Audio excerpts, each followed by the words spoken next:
This is our family vlog. Welcome! And ngayon, let me share to you on how do we start our day during weekdays.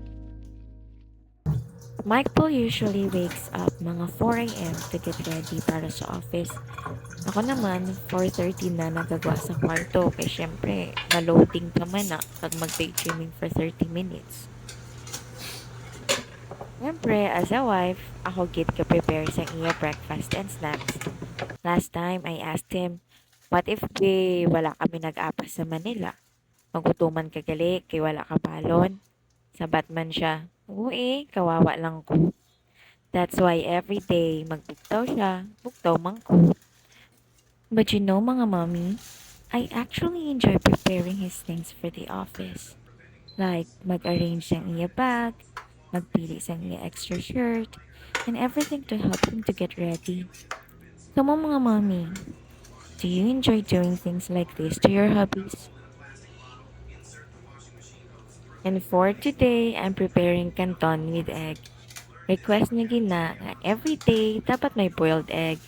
Siyempre, basta may stock man lang ang itlog, kundi padalan. He then goes to the shower after. And I'm done with his food. Transfer na lang sa iyang lunchbox. Every time I-prepare ko food ni Mike Paul, I do cook for 3 na.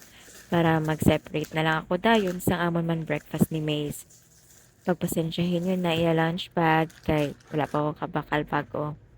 Of course, importante ang uniform.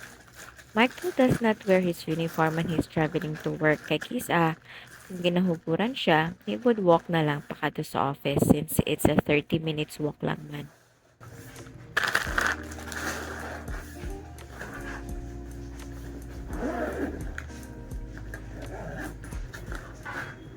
Usually, he goes at 5:30.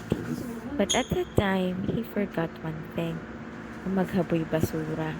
Amo na malang na iya ulubrahon kung aga kakalitan pa. FYI guys, this video is originally planned to be a day in our lives thingy pero napakapoy manggali. Hasta na lang di eh. Till next time guys, thank you for watching. God bless.